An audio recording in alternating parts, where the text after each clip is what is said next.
Ang hiwaga sa kasal ng milyonaryo. Humahampas ang malamig na hangin ng gabi sa mukha ni Isay, kasabay ng walang humpay na patak ng luha mula sa kanyang mga mata.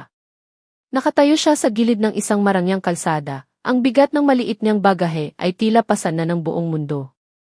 Ilang sandali pa lang ang nakalilipas, ang pangarap na binuo niya, kasama si Miguel ay gumuho na parang kastilyong buhangin. Flashback. Ilang oras ang nakalipas. Dahan-dahang umakyat si Isay sa malapad na hagdanan ng mansyon ng mga Alcantara. Bawat hakbang ay may kasamang kaba. Pinatawag siya ni Miguel sa silid nito, at sa mga nagdaang araw, kakaiba ang ikinikilos ng binata, malamig, malayo, na tila naghihintay lang ng tamang pagkakataon para tuluyan siyang itulak palayo. Ilang taon na siyang nagtatrabaho sa bahay na iyon bilang katulong, at ang lihim nilang relasyon ay tila isang napakalayong alaala na lamang ngayon. Huminto siya sa harap ng pinto. 2 katok gaya ng dati nilang ritual. Ngunit kahit ang simpleng kilos na iyon ay puno ng agam-agam. Anong nangyayari sa kanya? Bakit ang layo niya, bulong niya sa sarili, pilit pinapakalma ang dibdib. Pasok, malamig na tinig ni Miguel mula sa loob. Pagbukas ni Isay ng pinto, nakatalikod si Miguel, nakatanaw sa malawak na hardin. Balot ng tensyon ang silid. Ang dating pamilyar na lugar ay tila naging dayuhan. Miguel, ayos ka lang ba? Nanginginig ang boses ni Isay. Sinubukan niyang lumapit, ngunit may hindi nakikitang harang sa pagitan nila. Kailangan nating mag-usap, walang emosyong sagot ni Miguel, hindi pa rin lumilingon. Tumagos ang mga salitang iyon sa puso ni Isay. Mag-usap? Tungkol saan? Ang lamig mo nitong mga araw. May nagawa ba akong mali? Sa wakas, humarap si Miguel. Ngunit ang mga mata niya ay iba na. Walang bakas ng pagmamahal, walang awa. Malamig. Walang laman. Isay, tama na to, diretsahan niyang sabi. Hindi ko na kayang ituloy pa to. Gumuho ang mundo ni Isay. Anong ibig mong sabihin? Ayaw mo na akong makita. Napahila mo si Miguel, bakas ang iritasyon. Hindi dapat nangyari to, nadala lang ako ng kalungkutan kaya ako pumatol sa'yo. Pero mahirap ka lang, Isay. Hindi mo dapat inisip na may patutunguhan tong sa atin. Isa ka lang katulong. Parang sinaksak ng libu-libong karayom ang puso ni Isay. Mahirap. Ganyan lang ba ang tingin mo sa akin? Isang-isang libangan? Hindi siya makapaniwala. Ang lalaking minahal niya, ang lalaking pinagkatiwalaan niya, ay ganito lang pala kababaw ang tingin sa kanya. Umiling si Miguel, walang pasensya. Isay, tingnan mo ang sarili mo. Tingnan mo ako. Itinuro niya ang karangyaan sa paligid. Magkaiba ang mundo natin. Anong inasahan mo? Na isusuko ko ang lahat para sa isang katulong. Maging realistiko ka nga. Nag-init ang mga mata ni Isay, ngunit pinigilan niya ang pagtulo ng luha. Hindi ka naman ganito dati. Lagi mong pinaramdam sa akin na maihigit pa sa ating dalawa. Isang mapaklang tawa ang kumawala kay Miguel. Higit pa? Nagpapalipas lang ako ng oras, Isay. Wala akong ipinangako. Nag-ilusyon ka lang. Ginamit mo lang ako, halos pabulong na sabi ni Isay. Huwag kang walang pakundang ang sagot ni Miguel. Alam mo namang walang patutunguhan to, ang mga taong tulad mo, hindi na babagay sa mundo ko. Kailangan ko ng kasing level ko. Hindi isang babaeng halos hindi kayang suportahan ang sarili. Nanginig ang buong katawan ni Isay sa galit at sakit. Dahil lang ba mahirap ako, ganito mo na lang ako tratuhin? Pinaasa mo ako. Tama na, Isay, putol ni Miguel. Nasabi ko na ang dapat kong sabihin. Tapos na tayo. At isa pa, gusto kong umalis ka na sa mansyon bukas. Tanggal ka na sa trabaho. Hindi lang tinapos ni Miguel ang relasyon nila, sinisante pa siya. Itinataboy siya na parang basura. Pinilit niyang tumatag. Hindi mo ako pwedeng ganituhin, Miguel. Tao ako. Niloko mo ako. Lumapit si Miguel, tinitigan siya ng diretso sa mata, walang awa. Isipin mo ang gusto mong isipin. Pero ang totoo, isa ka lang convenient distraction. Tapos na. Tanggapin mo na at umalis ka. Huwag ka nang babalik sa pamamahay ko. Hindi na kinaya ni Isay. Walang imik siyang tumalikod at lumabas ng silid, pasan ang sakit na halos dumurog sa kanyang dibdib. Isinara ang pinto. At sa kabilang banda, naramdaman ni Isay na lahat ng meron siya ay kinuha sa kanya sa loob lang ng ilang minuto. Kasalukuyan. Napakapit si Isay sa poste ng ilaw. Ang mga salita ni Miguel ay paulit-ulit na tumatatak sa kanyang isipan. Isa lang akong libangan, mahirap lang ni. Paano siya naging ganito kabulag? Naglakad siya ng walang tiyak na patutunguhan. Ang bawat hakbang ay tila pabigat ng pabigat. Saan siya pupunta? Wala siyang trabaho, walang pera, walang matutuluyan. Maya-maya, narinig niya ang tawanan ng dalawang kasambahay na nag-uusap malapit sa hardin ng isang katabing mansyon. Hindi nila napansin si Isay. Narinig mo ba? Sabi ng isa, bumubulong pero halata ang excitement. Si Senorito Miguel Alcantara, ikakasal na raw sa susunod na buwan. Kay Senorita Beatrice de Villa, tagapagmana ng malaking hasyenda at mga kumpanya. Natigilan si Isay. Ikakasal. Parang binuhusan siya ng malamig na tubig. Nga. Bagay na bagay sila. Mayaman, maganda, edukada. Hindi tulad ng mga alam mo na mga simpleng babae lang na pinaglibangan niya noon, nagtawanan ang dalawa. Ang bawat salita ay laso na unti-unting kumakalat sa sistema ni Isay. Kaya pala siya biglang itinakwil. Mayaman ang papakasalan niya. Planado na pala ang lahat habang siya naniwala sa mga kasinungalingan. Nahilo si Isay. Sinubukan niyang humakbang, ngunit bumigay ang kanyang mga tuhod. Umiikot ang kanyang paligid, papalayo ang mga boses ng mga kasambahay. Sumikip ang kanyang dibdib. Hindi ko kaya, Todi. Iyon ang huli niyang naisip bago nagdilim ang kanyang paningin at bumagsak siya sa malamig na semento. Nagising si Isay sa matinding liwanag at amoy ng gamot. Dahan-dahan niyang iminulat ang mga mata. Nasa isang hospital bed siya. Isang doktor ang nakatayo sa tabi niya. Gising ka na pala, sabi ng doktor. Nahimatay ka sa kalsada. May nagmagandang loob na nagdala sa'yo rito. Sinubukan ni Isay na bumangon, ngunit kumirot ang ulo niya. Naalala niya ang lahat, si Miguel, ang masasakit na salita, ang pagbagsak niya. Nag-collapse ka dahil sa stress, pisikal at emosyonal, paliwanag ng doktor. At may isa pa kaming kailangang sabihin sa'yo. Huminto ang doktor, tila nag-aalangan. Buntis ka, Isay. At hindi lang isa triplets ang dinadala mo. Parang bombang sumabog ang balita. Triplets? Paano? Hindi pwede di. Totoo, Isay. Kinumpirma ng mga tests. Pero maselan ang pagbubuntis mo, lalo na sa triplets. Kailangan mo ng masusing pag-aalaga at regular na check-up. Si Miguel. Ang pagtataboy. Ang pagiging walang trabaho. At ngayon 3 sanggol. Paano niya ito haharapin? Hindi niya pwedeng malaman, bulong ni Isay sa sarili, puno ng galit at sakit. Wala siyang pakialam. Kailangan mo ng pahinga, tamang nutrisyon at suporta, sabi ng doktor. Wala po akong pera para sa mga yan. Katatanggal ko lang po sa trabaho, halos maiyak na sabi ni Isay. Wala siyang pamilyang malalapitan. Kailangan kong umalis dito, biglang sabi ni Isay, pilit bumabangon. Pero delikado, Isay. Para sa'yo at sa mga sanggol. Ngunit desidido na si Isay. Hindi niya kayang magbayad. Hindi niya kayang manatili. Kailangan kong gumawa ng paraan. Para sa mga anak ko. Sa kabila ng panghihina, nagbihis si Isay at lumabas ng ospital. Dala ang bigat hindi lang ng nasirang buhay, kundi ng 3 buhay na nasa sinapupunan niya. Saan ako pupunta? Ang tanong ay umalinggaw sa kanyang isipan, ngunit walang sagot. Lumipas ang 6 na buwan. Unti-unti nang lumalaki ang tiyan ni Isay. Ang buhay ay naging isang walang katapusang pakikibaka. Kumuha siya ng iba't ibang trabahong panandalian, paglilinis ng bahay, paglalabada, pagtitinda ng kung ano-ano para lang may makain. Ngunit sapat lang iyon para sa sarili niya, paano pa kaya ang 3 sanggol na paparating? Kailangan kong kayanin to para sa kanila, paulit-ulit niyang sinasabi sa sarili habang hinihimas ang naninigas na likod matapos ang maghapong paglilinis. Ang bawat galaw ng mga sanggol sa kanyang sinapupunan ay tila paalala ng kanyang responsibilidad. Gabi-gabi, sa maliit at masikip na kwartong inuupahan niya, iniisip niya si Miguel. Ngunit ang sugatang puso at orgulyo niya ang pumipigil sa kanya na humingi ng tulong.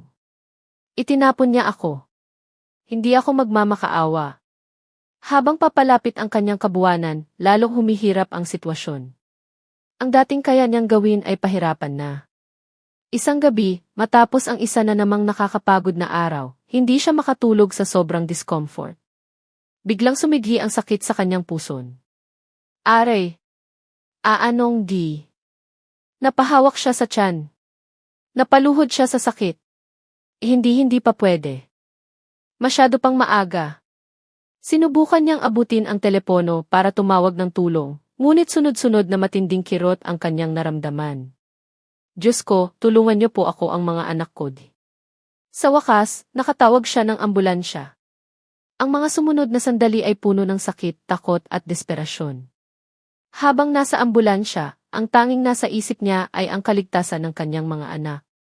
Dumating ang ambulansya sa ospital na nagmamadali, ang mga ilaw nito ay kumikislap na tila mga bituing nagbabadya ng panganib. Bawat bugso ng sakit na nararamdaman ni Isay ay kasabay ng takot na baka hindi niya makita ang kanyang mga anak. Dinala siya agad sa emergency room. Kailangan mong magpakatatag, sabi ng isang nurse habang hawak ang kamay ni Isay. Ginagawa namin ang lahat, pero masyadong maaga ang panganganak mo. Iligtas niyo po ang mga anak ko, halos pabulong na pakiusap ni Isay, ang boses ay puno ng desperasyon. Ang punong doktor, seryoso ang mukha, ay tiningnan si Isay. Masyadong premature ang mga sanggol mo. Maraming panganib. Kailangan nating simulan agad ang procedure, kung hindi, baka mawala silang lahat. Gumuho muli ang mundo ni Isay. Mag-isa siyang manganganak sa 3 sanggol na hindi tiyak ang kaligtasan. Ngunit alam niyang kailangan niyang lumaban. Ibibigay ko ang buhay ko para sa kanila, ang tahimik niyang panata. Inihanda siya para sa emergency section. Ang ingay ng mga monitor, ang mabilis na kilos ng mga doktor at nurse, lahat ay tila malayo. Kailangan nilang mabuhay. Kailangan ko silang makita. Masyadong maaga silang lalabas, narinig niyang sabi ng isang doktor sa kasama nito. Ihanda ang mga incubator para sa 3. Bawat minuto ay mahalaga. Huwag niyo po silang pababayaan, muling pakiusap ni Isay, ang mga luha ay dumadaloy na sa kanyang pisngi. Matagal at nakakapagod ang operasyon. Nang sa wakas ay nailuwal ang unang sanggol, isang nakabibinging katahimikan ang bumalot sa silid. Walang iyak. Agad itong kinuha ng mga espesyalista. Bakit hindi siya umiiyak? Tanong ni Isay nang hihina. Ganoon din ang nangyari sa pangalawa at pangatlong sanggol. Walang iyak. Tahimik silang kinuha at dinala sa Neonatal Intensive Care Unit, NICU. Nang lapitan siya ng doktor, halos wala na siyang malay. Nailuwal mo na ang mga sanggol mo, Isay. Pero kritikal ang kondisyon nilang 3. Nasa intensive care sila. Ang susunod na mga oras ay mapanganib. Hindi natin alam kung makakaligtas sila. At tuluyan nang nawalan ng malay si Isay, dala ang bigat ng posibleng pagkawala ng mga anak na pinaghirapan niyang isalba. Nagising si Isay sa isang malamig at tahimik na kwarto. Amoy gamot. Ang unang pumasok sa isip niya, ang mga anak ko buhay pa ba sila? Isang nurse ang lumapit. Kailangan mo pang magpahinga. Pero alam kong gusto mong malaman ang tungkol sa mga sanggol mo. Kaya kumusta po sila? Makakaligtas po ba sila? Masyado pang maaga para masabi, malumanay na sagot ng nurse. Nasa NICU sila. Ginagawa ng mga doktor ang lahat. Ang tanging magagawa natin ay maghintay at magdasal. Maghintay at magdasal. Tila napakaliit na bagay iyon kumpara sa bigat ng sitwasyon. Gusto ko silang makita, determinadong sabi ni Isay. Sa tulong ng nurse, kahit nanghihina pa, nagtungo si Isay sa NICU. Ang bawat hakbang ay isang malaking pagsubok. Pagdating doon, nanikip ang dibdib niya nang makita ang napakaliit na katawan ng kanyang mga triplets sa loob ng mga inkubator, napapaligiran ng mga tubo at aparato. Napakaliit nila, paano sila makakaligtas, bulong niya, ang mga luha ay muling namumuo. Lumipas ang mga araw na tila isang walang katapusang paghihintay. Halos hindi kumakain o natutulog si Isay, nakaupo lang sa labas ng NICU, nakatitig sa kanyang mga anak. Kailangan nilang maramdaman na nandito ako. Hindi ko sila iiwan. Dahil naubos na ang kaunti niyang naipon, at hindi niya kayang iwan ang ospital, nag-alok si Isay na magtrabaho bilang tagalinis doon. Kahit anong maliit na trabaho, tatanggapin niya para lang may maipambayad sa mga gastusin. Kailangan kong magtrabaho para sa kanila, sabi niya sa sarili habang nagpupunas ng sahig sa mga pasilyo ng ospital. Ang pagod sa katawan at isipan ay kasama niya sa bawat kilos, ngunit nagpatuloy siya, determinado. Sa pagitan ng paglilinis at paghihintay, tahimik siyang nagdarasal para sa paggaling ng kanyang mga anak. Bawat pasok ng doktor o nurse sa NICU, kumakabog ang dibdib niya, umaasa sa magandang balita. Isang gabi, habang nakasandal at nakapikit sandali si Isay sa pasilyo, ginising siya ng isang nurse. Isay, sabi nito, bakas ang pag-aalala. Isa sa mga sanggol mo, lumala ang kondisyon. Nagkakaroon siya ng matinding hirap sa paghinga. Kailangan siyang operahan agad. Parang huminto ang tibok ng puso ni Isay. O operahan? Bakit po? Wala na po bang ibang paraan? Inihahanda na siya ng mga doktor. Gagawin namin ang lahat pero napakadelikado ng sitwasyon. Muling gumuho ang mundo ni Isay. Hindi pwedeng mawala ang kahit isa sa kanila. Naupo siya sa isang maliit na upuan sa pasilyo, nakatitig sa pinto ng operating room. Ang takot na mawala ang kanyang anak ay bumalot sa buong katauhan niya. Para siyang nasa ibang mundo, hindi naririnig ang ingay sa paligid. Ang tanging mahalaga ay ang munting nilalang na nakikipaglaban para sa buhay sa loob ng silid na iyon. Diyos ko, iligtas niyo po siya. Paulit-ulit niyang dasal. Ang oras ay tila gumagapang. Para maibsan ang kaba, tumayo si Isay at naglakad-lakad sa pasilyo. Doon, nakita niya ang isang matandang babae, si Aling Elia, na tila naliligaw. Mukhang hinahanap nito ang silid ng isang kaibigan. Walang pag-aalinlangan, nilapitan ni Isay ang matanda. Nay, ayos lang po kayo. Tulungan ko na po kayo, magalang niyang sabi. Napatingin sa kanya ang matanda, may ngiti ng pasasalamat. Ay, iha, salamat. Naliligaw kasi ako. Ang dami kasing pasilyo rito. Habang naglalakad sila, napansin ni Aling Elia ang uniforme ni Isay. Matagal ka na bang nagtatrabaho rito, iha? Hindi po, nay, sagot ni Isay, may halong lungkot. Nandito po ako dahil yung mga anak ko, triplets po, nasa NICU. Yung isa nga po, inooperahan ngayon. Premature po kasi silang lumabas. Kailangan ko pong kumayod para sa kanila, para sa mga gastusin sa ospital. Huminto sandali si Aling Elia, tinitigan si Isay ng malalim. Triplets! At nandito ka, nagtatrabaho at tumutulong pa sa isang matandang naliligaw na tulad ko. Napakabuti mong bata. May paghanga sa mga mata ng matanda. Wala po akong ibang pagpipilian, Nay. Kung hihinto po ako, sino pong lalaban para sa kanila? Hinawakan ni Aling Elia ang kamay ni Isay. Minsan, sa pinakamahihirap na landas natin nakikita kung sino talaga tayo. Ang lakas mo, iha, ang magliligtas sa mga anak mo. Huwag kang susuko. Ang mga salita ni Aling Elia ay tumagos sa puso ni Isay. Sa isang saglit, nakaramdam siya ng kaunting pag-asa. Matapos matulungan si Aling Elia, bumalik si Isay sa labas ng operating room. Lumipas ang tila walang katapusang paghihintay. Sa wakas, lumabas ang doktor. Tumakbo ang puso ni Isay. Isay, sabi ng doktor, may bahagyang ngiti. Naging komplikado ang operasyon, pero nagawa naming stabilize ang anak mo. Nasa obserbasyon pa siya, pero sa ngayon, ligtas na siya sa panganib. Napabuntong hininga si Isay. Ang mga luhang namuo sa kanyang mga mata ay hindi na dahil sa takot, kundi sa labis na pasasalamat. Salamat po, maraming salamat po sa pagliligtas sa anak ko. Ginagawa lang namin ang trabaho namin, Isay. Pero tandaan mo, mahaba pa ang proseso ng paggaling niya. Masyado pa siyang maliit. Magiging maayos siya. Kailangan kong maniwala, bulong ni Isay. Ang pag-asang iyon ang nagbigay sa kanya ng panibagong lakas. Kinabukasan, habang nag-aabang si Isay, isang nurse ang lumapit sa kanya, may dalang sobre. Isay, may nag-iwan nito para sa'yo kahapon. Mukhang may gustong tumulong sa'yo. Nanginginig ang mga kamay ni Isay habang binubuksan ang sobre. Sa loob, may malaking halaga ng pera at isang simpleng sulat. Isay, ang kabutihan at katatagan mo ay lubos na nakaantig sa akin. Huwag mong hayaang pabagsakin ka ng bigat ng mundo. Narito ang kaunting tulong para sa mga anak mo. Gamitin mo ito sa paraang alam mong tama. Mas matatag ka kaysa inaakala mo. Nagmamahal, Aling Elia. Napaluha si Isay. Nagmalasakit siya, hindi niya ako kilala pero ang kabaitan ni Aling Elia ay isang sinag ng liwanag sa gitna ng kanyang kadiliman. Babayaran ko po ito balang araw. Ang perang natanggap niya ay naipambayad sa bahagi ng gastusin sa operasyon. Habang tinitingnan niya ang kanyang mga anak sa NICU, may nagbago sa loob niya. Lalaban ako. Hindi ako susuko para sa inyo. Muling bumisita si Aling Elia. Bakit po ninyo ginawa iyon, Nay? Tanong ni Isay. Umiti si Aling Elia. May nakita akong espesyal sa'yo, iha. Isang lakas na marahil hindi mo pa natutuklasan. Lahat tayo ay nangangailangan ng tulong minsan. Asahan mo ako sa anumang kailangan mo.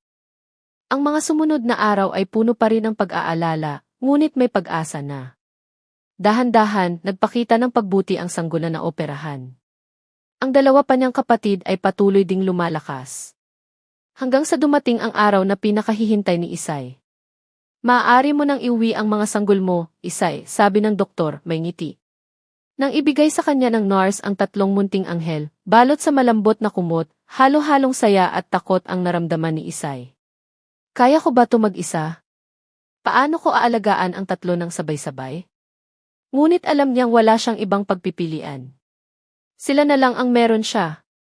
Pagdating sa maliit na apartment, inayos niya ang 3 kuna na nakuha niya mula sa mga donasyon. Nandito na tayo, mga anak. Magkakasama na tayo. Ang ginhawa ng pagiging nasa bahay ay agad na palitan ng bagong realidad. Ang walang tulog na mga gabi, ang sabay-sabay na iyak. Halos wala siyang oras para sa sarili. Paano ko to gagawin araw-araw? Bulong niya habang nagpapalit ng diaper ng isa at karga-karga ang isa pa. Ngunit hindi siya sumuko. Kakayanin ko. Kailangan nila ako. Sa gitna ng kaguluhan, isang sulat ang dumating. Mula sa ospital. Kinasahan niya ang puso. Isang malamig na abiso, ang utang niya sa ospital ay lagpas na sa kaya niyang bayaran. At higit pa roon, ang renta sa apartment niya ay ilang buwan nang hindi nababayaran. Nagbanta na ang may-ari na palalayasin sila. Hindi pwede tuti. Napahagulgol si Isay. Pagkatapos ng lahat ng pinagdaanan niya, babagsak na naman ba ang lahat? Hawak niya ang sulat, nanginginig. Lumaban ako ng husto, hindi pwedeng dito matapos to. Tumingin siya sa mahimbing na natutulog niyang mga anak. Kailangan niyang gumawa ng paraan. Sa mansyon ng mga Alcantara, abala si Miguel sa pag-obserba sa mga huling paghahanda para sa kasal nila ni Beatrice de Villa. Ang mga bulaklak, ang mga kandelabro, ang mga bisitang darating, lahat ay perpekto. Ngunit sa kabila ng karangyaan, may kakaibang bigat sa kanyang dibdib. Bakit hindi ako masaya? Tanong niya sa sarili. Nakita niya si Beatrice na abala sa pagbibigay ng utos sa mga tauhan, ang bawat salita ay kasing talas ng kutsilyo. Isang batang katulong ang napagbalingan nito ng galit dahil sa isang maliit na pagkakamali sa mantel. Ano ba yan? Ang mamahal ng mga mantel na inorder ko, tapos ganyan lang ang gagawin mo, sigaw ni Beatrice, nanginginig sa galit ang katulong. Ayusin mo iyan kundi sisante ka. Napanood ni Miguel ang lahat, nanikip ang kanyang tiyan. Ang paraan ng pagtrato ni Beatrice sa katulong ay nagpaalala sa kanya kung paano niya itinaboy si Isay. Isang alon ng konsensya ang bumalot sa kanya. Naging malupit ako dahil lang ba sa estado sa buhay? Lumapit si Beatrice, hindi napansin ang pagmumuni-muni ni Miguel. Nakakainis ang mga taong to. Walang alam gawin ng tama. Hindi ka ba masyadong naging marahas sa kanya? Mahinahong sabi ni Miguel. Nagkakamali din naman ang lahat. Tiningnan siya ni Beatrice na parang hindi makapaniwala. Marahas? Miguel, kasal natin to. Hindi pwedeng may mga palpak. Ito ang event of the year. Event of the year? Yun lang ba ang mahalaga sa kanya, naisip ni Miguel. Napansin niyang mas abala si Beatrice sa mga gastusin, sa kung ano ang iisipin ng iba, kaysa sa mismong kahulugan ng kasal. Isang gabi, habang naghahapunan sila, masayang ibinalita ni Beatrice, nakausap ko ang mga tao sa kumpanya. Ang kasal natin, magdudulot ng malaking financial deal sa isa sa pinakamalaking investor ng pamilya. Mag-level up tayo dahil dito. Natigilan si Miguel. Isang financial deal. Ang kasal nila, na inakala niyang simbolo ng pag-ibig, ay isa lang palang negosyo para kay Beatrice. Seryoso ka? Tanong niya, hindi makapaniwala. Tingin mo sa kasal natin, isang financial deal? Siyempre. Maganda to para sa atin, Miguel. Lalakas ang koneksyon natin sa negosyo. Doon natauhan si Miguel. Ang obsesyon sa detalye, ang maluhong gastos, ang pangangailangan sa perpeksyon, lahat ay para sa imahe at pera. Mas mahalaga pa sa kanya ang pera kaysa sa dapat nating binubuo. Isang alon ng kalungkutan ang bumalot sa kanya. Samantala, sa maliit na apartment ni Isay, nakaupo siya sa sahig, napapaligiran ng mga gamit ng mga sanggol. Ang mga bill ay nakatambak sa mesa. Paano ko babayaran ang renta? Ang mga utang sa ospital. Hindi kami pwedeng mapalayas dito. Isang malakas na katok ang gumising sa kanyang pag-iisip. Ang may-ari ng apartment. Kilala ito sa pagiging walang awa. Alam mo na kung bakit ako nandito, sabi ng lalaki, malamig ang boses. Ilang linggo nang overdue ang renta mo, Isay. Hindi na ako pwedeng maghintay pa.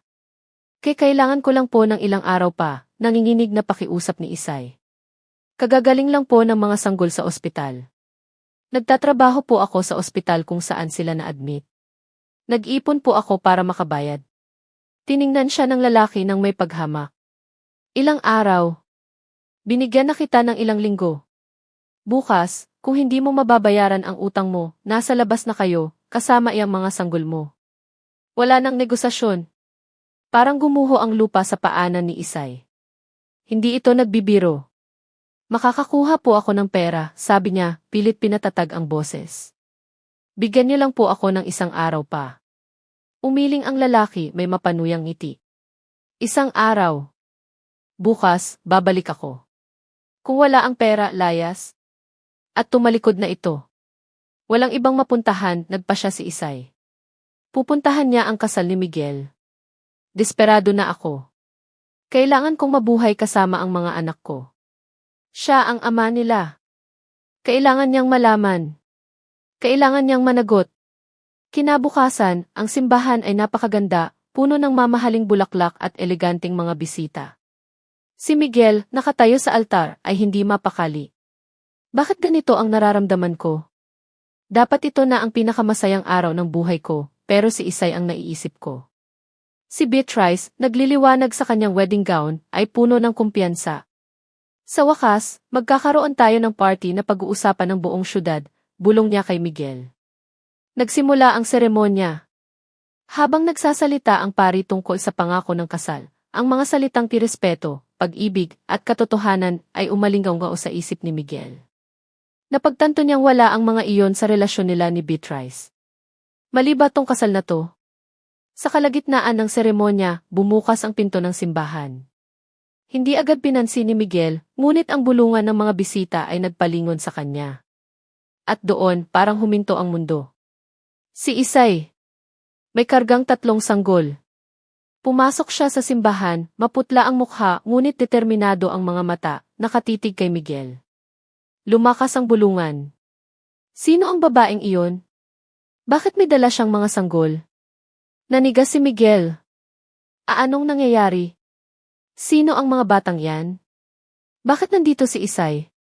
Bumalik ang lahat ng alaala, kung paano niya ito itinaboy, kung paano niya ito sinaktan. Sino yung babaeng yan? Gigil na bulong ni Beatrice, pilit pinapanatili ang composure. Hindi sumagot si Miguel. Nakatutok ang isip niya kay Isay. Bawat hakbang nito palapit sa altar, ay parang tahimik na paghatol sa kanyang mga ginawa. Huminto si Isay sa harap ni Miguel. Ang mga sanggol ay mahimbing na natutulog. Kinuha niya ang mikropono. Mga anak mo to, Miguel, sabi niya, ang boses ay matatag ngunit may bahid ng sakit. Iniwan mo ako, pero hindi mo pwedeng talikuran ang ginawa mo. Mga anak mo sila. Sumabog sa bulungan ang simbahan. Gumuho ang mundo ni Miguel. Bawat salita ni Isay ay parang suntok. Ako ama ako. Paano anong ginawa ko? Tanong niya sa sarili, hindi makakilos. Tumingin si Isay sa mga sanggol. Kailangan niyang marinig ang totoo. Lahat sila. Itinaas niya ang tingin kay Miguel. Maaari kang magpanggap na hindi ito totoo. Maaari mong takbuhan ang responsibilidad. Pero ang katotohanan, mga anak mo sila. Premature silang lumabas, halos hindi nakaligtas. At lahat yan nangyari habang nandito ka, naghahanda para magpakasal. Nagpapanggap na hindi ako nag-exist matapos mo akong tratuhin na parang walang kwentang bagay. Napatingin si Miguel kay Isay, tulala. Ang mga salita nito ay parang mga kutsilyong humihiwa sa kanyang kaluluwa. Nagdusa ako, Miguel. Naiwan akong mag-isa na may 3 anak na palalakihin. Kinailangan kong ipaglaban ang buhay nila habang ikaw, nabubuhay ka na parang walang nangyari. Itinuring mo akong basura. Pero ngayon, dito, sa harap ng lahat, hinihiling ko na panagutan mo to. Sabi mo, katulong lang ako, hindi tayo pwedeng magsama. At sa totoo lang, sang-ayon ako sa'yo ngayon. Ang tanging inaasahan ko sa'yo ay panagutan mo ang mga anak mo. Wala nang iba. Magkaiba talaga tayo ng mundo. Pero masaya akong hindi ako katulad mo. Masaya akong wala man akong pera, may mabuti naman akong puso. Yan, Miguel, hindi nabibili. Huminto si Isay, ang puso ay mabigat sa alaala ng lahat ng kanyang pinagdaanan. Si Beatrice, na kanina pa naninigas, ay sumabog sa galit. Anong nangyayari dito, Miguel? Sigaw niya. May utang kang paliwanag sa akin. Paano mo nagawa to? Paano mo ako napahiya ng ganito sa harap ng lahat? Bumukas ang bibig ni Miguel, ngunit walang lumabas na salita. Paralisado siya sa hiya at konsensya. Nagpatuloy si Isay. Dala ko ang mga medical records.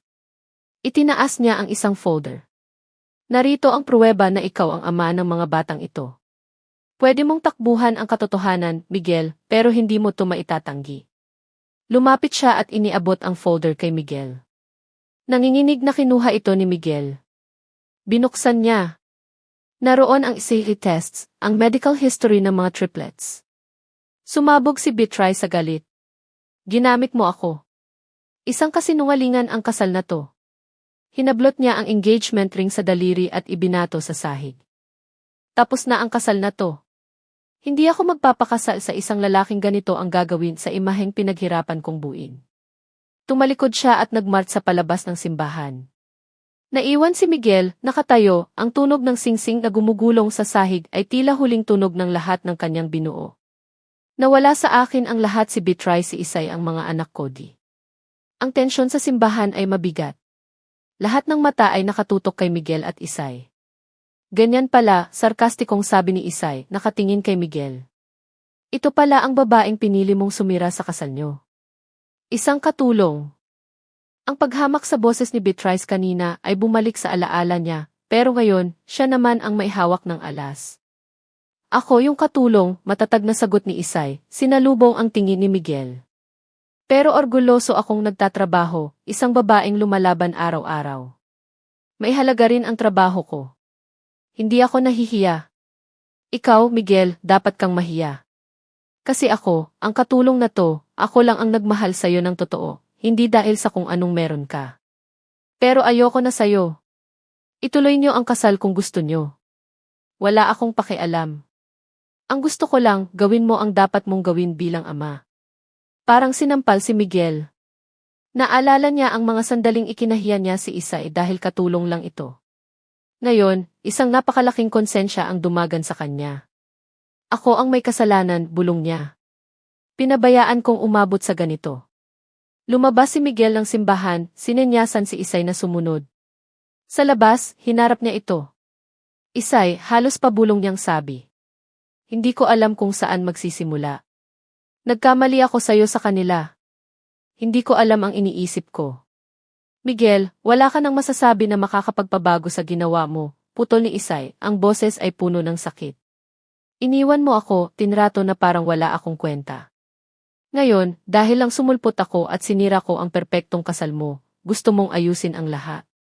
Isay, pakiusap, pagmamakaawa ni Miguel. Alam kong hindi ko na mabubura ang nagawa ko, pero gusto kong subukan.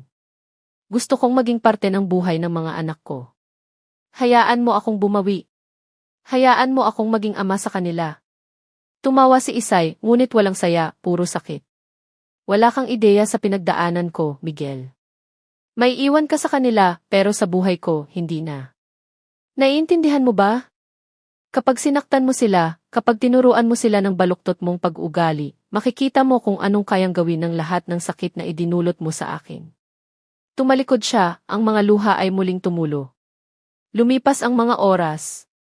Nasa apartment si Isay, napapaligiran ng mga gamit ng triplets. Ang takot na mapalayas ay bumabalot sa kanya. Nagsalita ako nang may galit, hindi ko man lang nasabi na tulungan niya kami paano na to. Isang katok sa pinto ang pumutol sa kanyang pag-iisip. Ang may-ari na siguro yan. Napaiyak siya. Pagbukas niya ng pinto, si Aling Elia ang nasa labas, may ngiti sa mga labi. Maaari ba akong pumasok, iha? Pumasok si Aling Elia, nakita ang mga maleta, ang pagod sa mukha ni Isay. Alam kong napakahirap ng pinagdadaanan mo, mahal ko. Pero hindi ka nag-iisa. Huwag mong hahayaang mag-isa kang harapin to. Napahagulgol si Isay. Hindi ko na po kaya pagod na po ako. Naging matatag ka ng matagal, Isay, sabi ni Aling Elia, hinahawakan ang kamay niya. Ginawa mo ang lahat para mabuhay ang mga anak mo. At yan, walang makakakuha niyan sa'yo. Nandito ako para sabihin sa'yo na hindi mo na kailangang lumaban mag-isa. Ikaw at ang mga triplets, pwede kayong tumira sa akin. Maluwag ang bahay ko. At magiging ginhawa sa akin na may kasama. Hindi makapaniwala si Isay. Tumira sa inyo. Pero nakakahiya po di. Huwag mong sabihin yan, iha. Karapat-dapat ka sa tulong na to. At ang mga anak mo, karapat-dapat sila sa isang ligtas na lugar. Nakita ko kung paano ka lumaban. Oras na para makatanggap ka naman ng suporta. Hindi ako tatanggap ng hindi. Sa wakas, pumayag si Isay. Ang mga luha niya ngayon ay hindi na dahil sa desperasyon, kundi sa ginhawa at pasasalamat. Sa bahay ni Aling Elia, dumaan ang mga araw na mas magaan para kay Isay. Isang hapon, habang natutulog ang mga sanggol, nagpasya siyang magbake ng cake, isang bagay na matagal na niyang hindi nagagawa. Ang pamilyar na amoy ng vanilya ay nagbalik ng mga alaala ng mas simpleng panahon. Nang maluto ang cake, pumasok si Aling Elia sa kusina. Naku, Isay, ang bango niyan. Natikman niya ito. Isay, ang sarap. May talento ka pala sa pagbibak. Alam mo, dapat magtayo ka ng bakery. Nagulat si Isay. Isang bakery? Pagkatapos ng lahat, tila imposible. Hindi ko po alam, Nay Elia. Malaking hakbang po yun. Malaking hakbang. Pero tingnan mo ang mga pinagdaanan mo na. Nakaligtas ka. Oras na para bumuo ka ng para sa iyo at sa mga anak mo.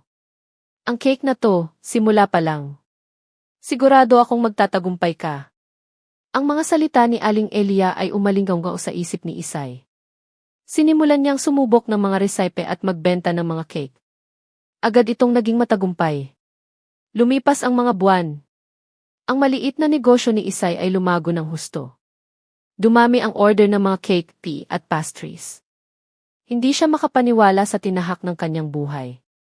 Isang araw, nakatanggap si Isay ng special order, isang cake delivery malapit sa kumpanya ni Miguel. Nag-alinlangan siya, ngunit tinanggap niya ang order. Malakas na ako ngayon, sabi niya sa sarili. Pagdating malapit sa gusali ng kumpanya, may nakita siyang pamilyar na figura. Si Miguel. Nakasuot ng uniforme ng janitor, naglilinis ng bangketa. Natigilan si Isay.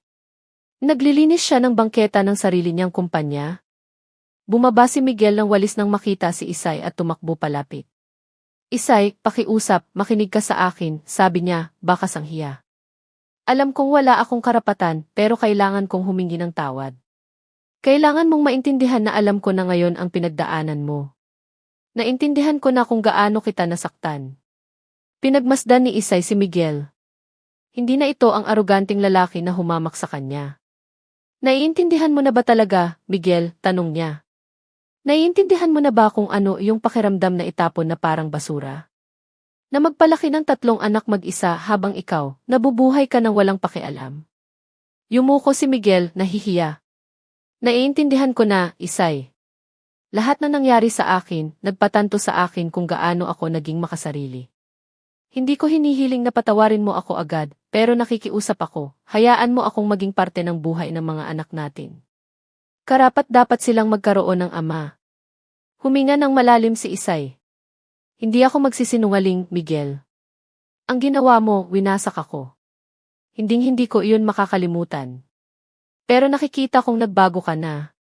At dahil doon, papatawarin kita. Nag-angat ng tingin si Miguel, hindi makapaniwala. Pinapatawad mo ako. Pinapatawad kita, Miguel. Pero hindi ibig sabihin yan, magkakabalikan tayo, matatag na sabi ni Isay. Magkaiba na ang landas na tinahak natin. Pero para sa mga anak natin, papayagan kitang maging parte ng buhay nila hanggat patuloy kang gagawa ng tama. Tumango si Miguel, puno ng pasasalamat. Pangako, Isay. Pangako, magiging ama ako na karapat-dapat sa kanila. Ang mga sumunod na buwan ay naging panahon ng muling pagbangon para kay Miguel. Mas mapagkumbaba na siya ngayon. Inilaan niya ang sarili sa trabaho at higit sa lahat, sa pagiging isang presenteng ama sa mga triplets. Naging maayos ang samahan nila ni Isay, puno ng respeto. Ang ama ni Miguel, na unang nagparusa sa kanya, ay nakita ang tunay na pagbabago sa anak. Miguel, nakita ko kung gaano ka nagsikap, sabi nito isang araw. Natutunan mo ng pahalagahan ang tunay na kahulugan ng pagtatrabaho at pag-unawa sa kapwa. Dahil dyan, bibigyan kita ng pangalawang pagkakataon sa kumpanya. Ibinalik siya sa administrative sector, ngunit kailangan niyang patunayan muli ang kanyang sarili. Si Isay naman ay patuloy ang tagumpay sa kanyang bakery. 2 na ang branches nito. Si Aling Elia ay nanatiling tapat na kaagapay, isang pangalawang ina kay Isay at mapagmahal na lola sa mga triplets. Isang hapon, habang magkasama sila ni Aling Elia sa bakery, napaluha si Isay. Hindi ko po ito magagawa kung wala kayo, Nay Elia. Kayo po ang naniwala sa akin. Umiti si Aling Elia. Umiikot lang ang buhay, iha. Ang ginawa mo, sarili mong pagsisikap. Ginawa ko lang ang dapat gawin ng sinuman, ang tumulong sa nangangailangan. At tingnan mo ngayon kung paano ka umunlad. Muling nag-cruise ang landas ni na Isay at Miguel nang mag-deliver ulit si Isay ng cake malapit sa kumpanya.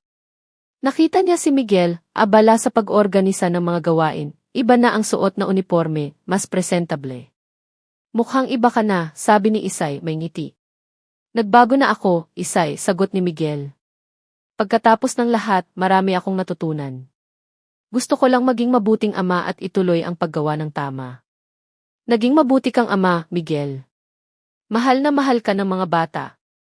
At nakikita ko kung gaano ka nagbago. Masaya ako para sa'yo. Walang nang usapan tungkol sa nakaraan. Tanging pagtanggap sa kasalukuyan at sa responsibilidad nila sa mga anak. Sa paglubog ng araw, sa bakuran ng bahay ni Aling Elia, masayang nagtatakbuhan ang mga triplets. Pinagmamasdan sila ni na Isay at Miguel mula sa magkabilang dulo. Ang makita ang kanilang mga anak na masaya at malaya ang pinakamalaking gantimpala para sa kanila. Umupo si Isay sa tumba-tumba sa beranda, nakakaramdam ng kapayapaang matagal niyang hindi naramdaman. Nagawa natin, bulong niya. Sa kabila ng lahat, naibigay ko sa kanila ang buhay na nararapat sa kanila.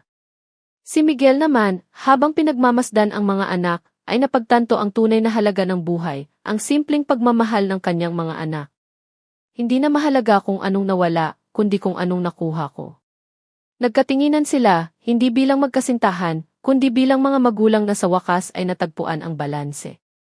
Ang mga sugat ay naroon pa, ngunit iyon ang nagpatatag sa kanila.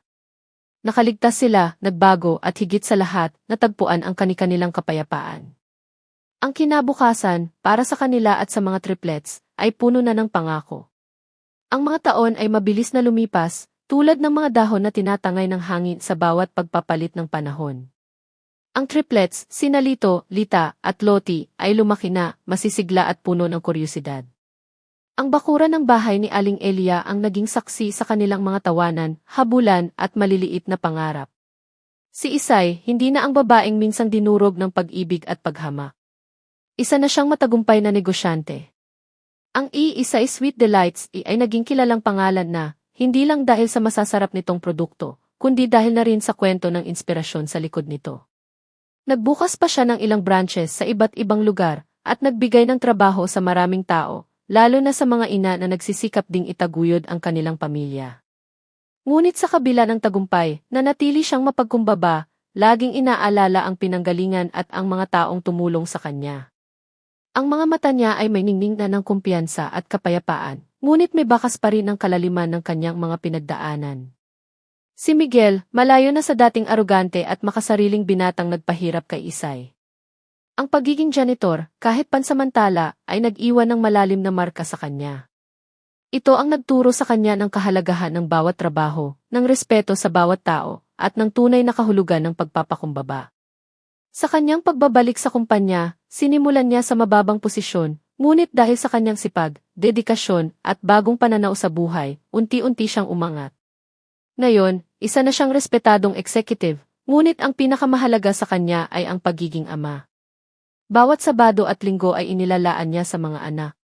Dinadala niya sila sa parke, tinuturuan ng sports, at higit sa lahat, binibigyan ng oras at pagmamahal na hindi niya naibigay noon.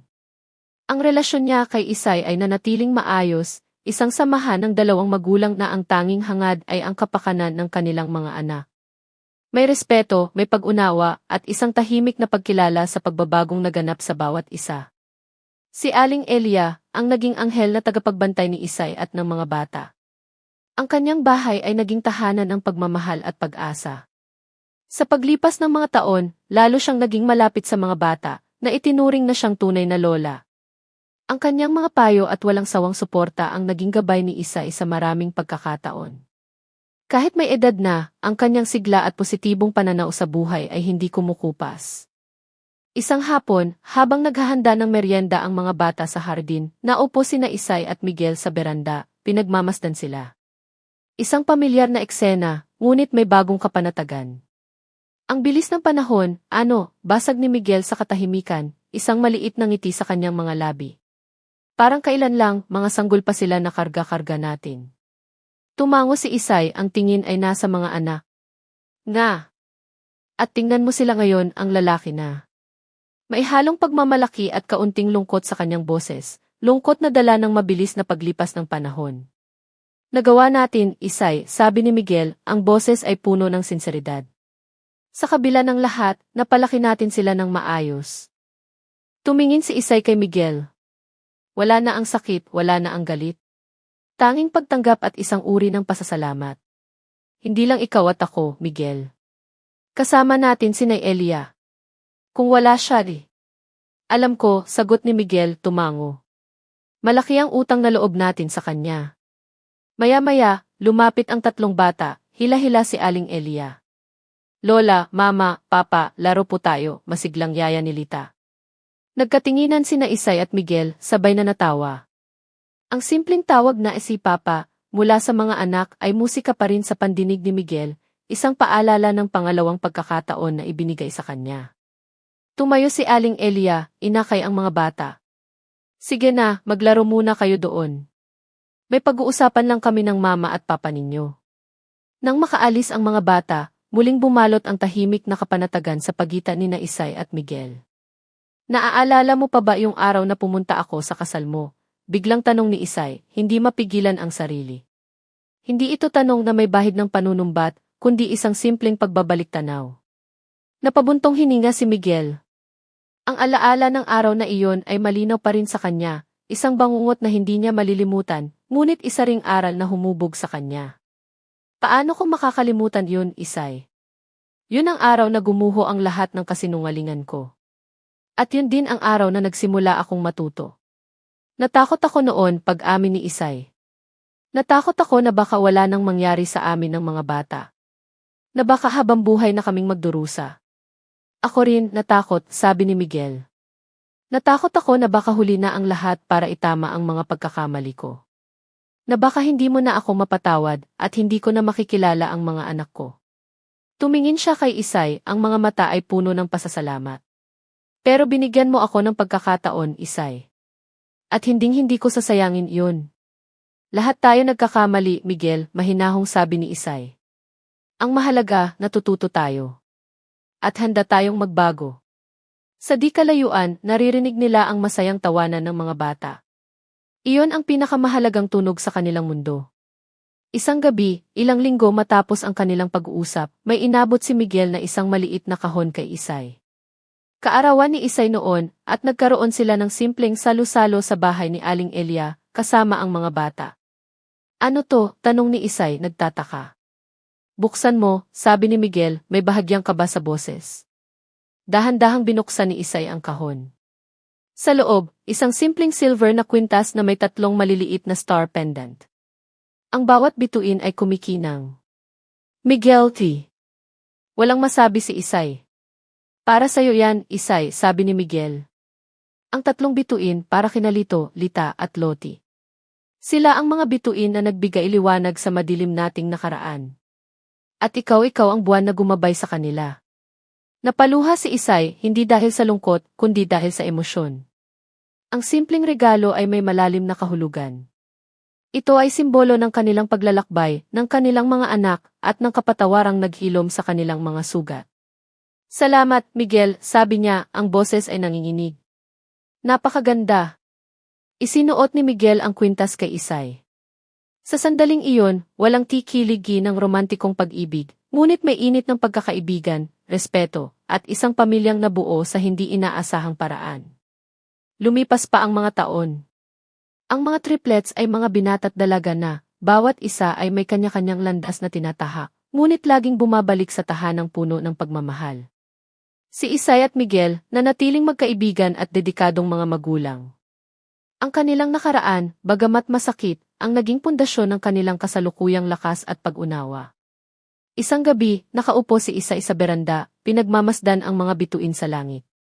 Suot niya ang kwintas na bigay ni Miguel. Hinawakan niya ang 3 star pendant. Napangiti siya.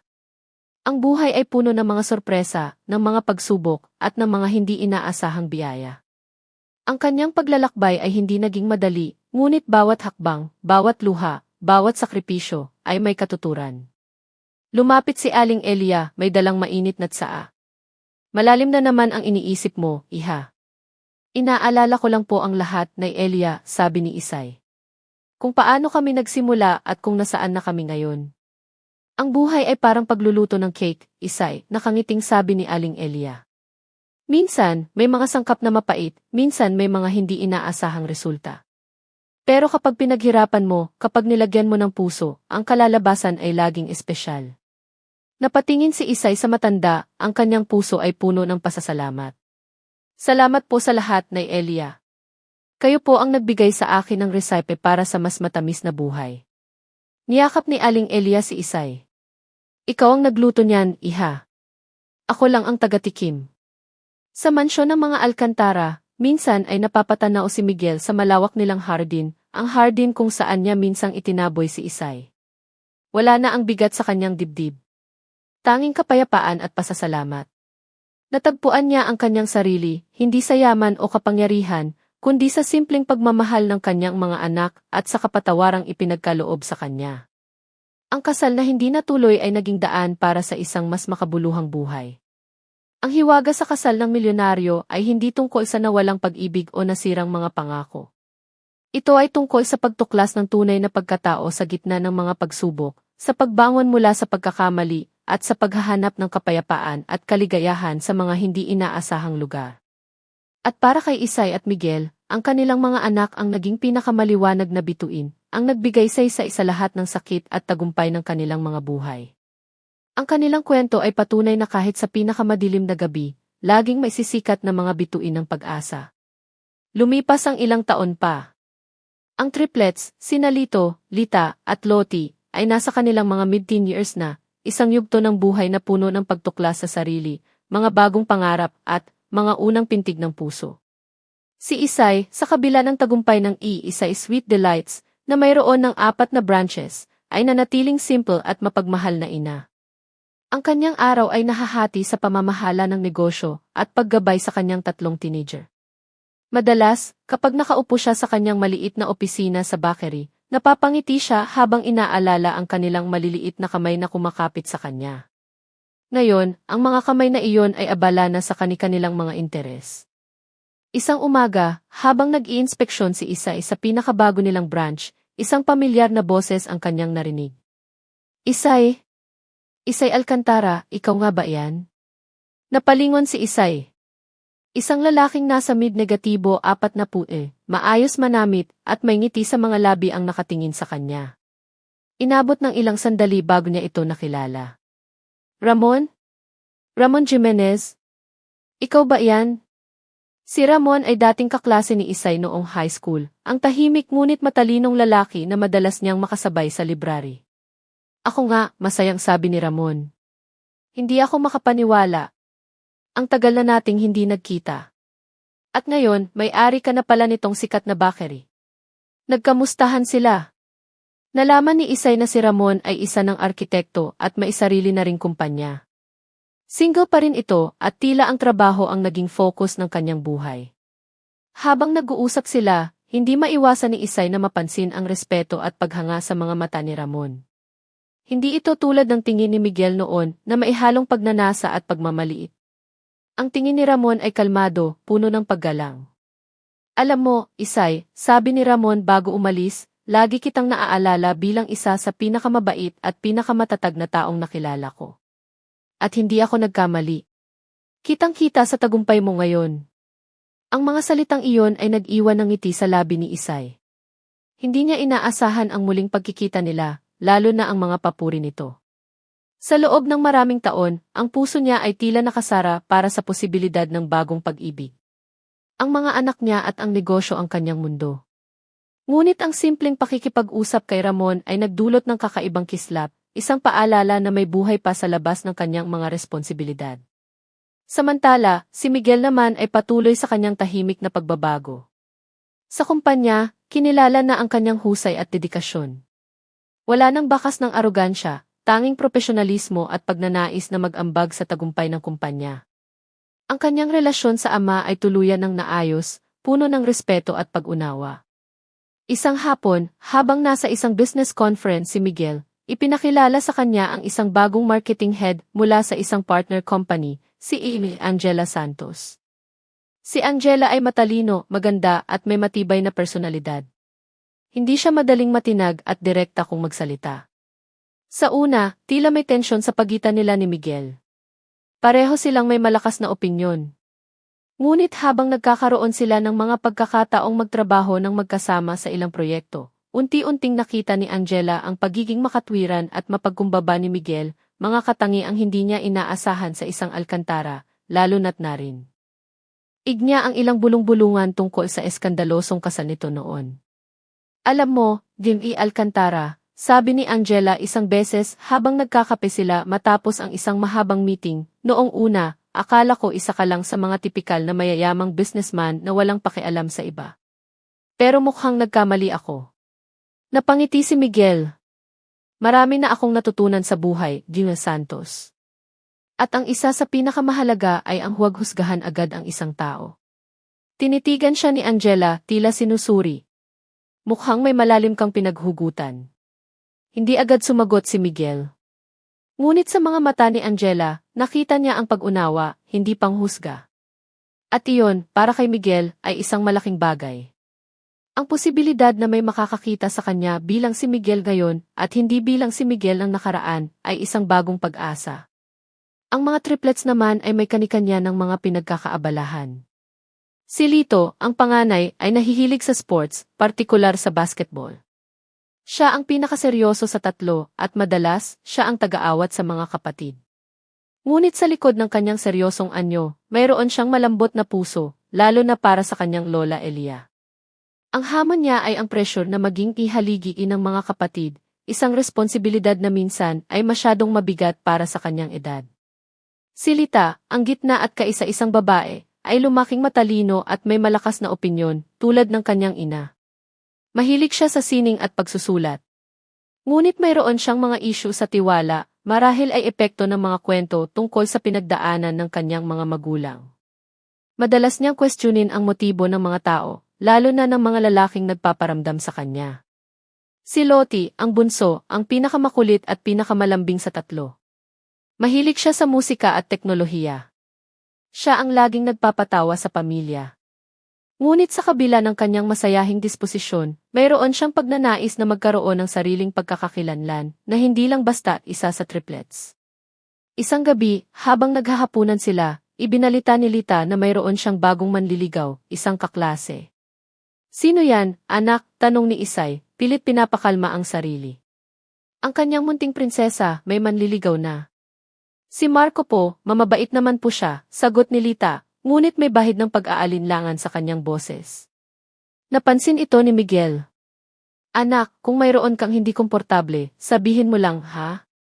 Ang mahalaga, masaya ka at nirerespeto ka niya. Tumango si Lita, ngunit alam ni na Isay at Miguel na mayroon pang hindi sinasabi ang anak. Ang pag-aalaga sa mga teenager ay isa na namang bagong kabanata ng kanilang pagiging magulang. Si Aling Elia, bagamat medyo humihina na ang katawan, ay nananatiling matatag na presensya sa buhay nilang lahat. Ang kanyang mga kwento at payo ang nagsisilbing ilaw sa kanilang landas. Madalas, sa hapon, kapag umuuwi ang mga bata mula sa eskwela, dinadatnan nila si Aling Elia na nag-aabang sa kanila, may ngiti at mainit na merienda. Lola, pagod na po kami sa school, reklamo ni Loti isang araw, sabay yakap sa matanda. Ganyan talaga ang buhay, apo, nakangiting sabi ni Aling Elia, hinahaplos ang buhok ni Loti. May mga pagod pero may mga saya rin. Ang mahalaga, huwag kayong susuko sa mga pangarap ninyo. At laging tandaan, ang pamilya ang pinakamahalagang kayamanan. Ang mga salitang iyon ay tumatak sa isip ng mga bata. Ang pagmamahal at karunungan ni Aling Elia ang isa sa mga pinakamatibay na pundasyon ng kanilang pamilya. Ang mga bagong kumpas ng puso ni na Isay at Miguel, at ang pagsibol ng mga binhi ng pangarap at pag-ibig sa mga triplets, ay hudyat ng mga bagong hamon at bagong pag-asa. Ang kwento ay patuloy na umiikot, bawat yugto ay may dalang aral at pagbabago. Ang muling pagkikita ni na Isay at Ramon ay nasundan pa ng ilang hindi sinasadyang pagkikita. Minsan sa isang book fair kung saan pareho silang naghahanap ng mga bagong babasahin, minsan naman ay sa isang charity event na pareho nilang sinusuportahan. Bawat pagkikita ay nag-iiwan ng magaan at masayang pakiramdam kay Isay. Hindi niya namamalayan, unti-unti siyang nagiging komportable sa presensya ni Ramon. Isang hapon, nag-aalok si Ramon na ihatid si Isay pauwi mula sa isang suppliers meeting. Medyo gabi na rin at malakas ang ulan. Sigurado ka, Ramon? Baka maabala ka pa, sabi ni Isay. Walang problema, Isay. Delikado nang mag-commute sa ganitong panahon, sagot ni Ramon, binuksan ang payong para sa kanya. Habang nasa biyahe, hindi maiwasan ni Isay na ikumpara ang kabaitan ni Ramon sa lamig na ipinakita sa kanya ni Miguel noon sa mga huling sandali ng kanilang relasyon. Ngunit mabilis niyang iwinaksi ang paghahambing. Iba si Ramon. At iba na rin siya ngayon. Kumusta na pala ang mga anak mo? Tanong ni Ramon, binasag ang katahimikan. Nabanggit mo triplet sila, di ba? Siguradong masaya at maingay ang bahay niyo. Napangiti si Isay. Masaya naman. Teenager na sila ngayon, kaya may mga sarili ng mundo. Pero nandyan pa rin, laging nagpaparamdam ng pagmamahal. Sigurado akong proud na proud sila sa'yo, Isay. Sa lahat ng na-achieve mo. Ang sinseridad sa boses ni Ramon ay nagbigay ng init sa puso ni Isay. Sa unang pagkakataon sa loob ng maraming taon, naramdaman niyang may isang taong nakakakita sa kanya, hindi lang bilang isang ina o isang negosyante, kundi bilang si Isay, ang babae. Pagdating sa bahay, nagpasalamat si Isay. Salamat ulit, Ramon. Sa paghatid at sa kumpanya. Walang anuman, Isay. Ingat ka, sabi ni Ramon, isang matamis na ngiti ang sumilay sa kanyang labi bago siya umalis. Nakatanaw si Isay sa papalayong sasakyan ni Ramon, isang maliit na ngiti rin ang gumuhit sa kanyang mukha. May kung anong magaan sa kanyang pakiramdam, isang uri ng pag-asa na matagal na niyang hindi naramdaman. Ngunit kasabay nito ang agam-agam. Handa na ba siyang buksan muli ang kanyang puso?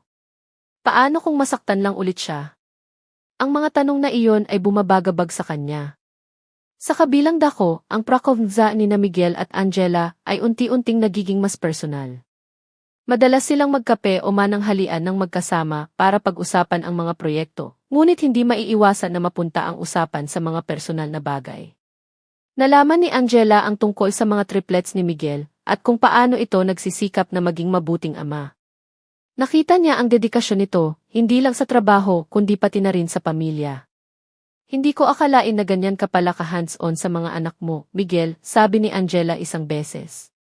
Karamihan sa mga lalaking kasing level mo, mas inuuna ang trabaho. Nagbago na ang priorities ko, Angela, sagot ni Miguel.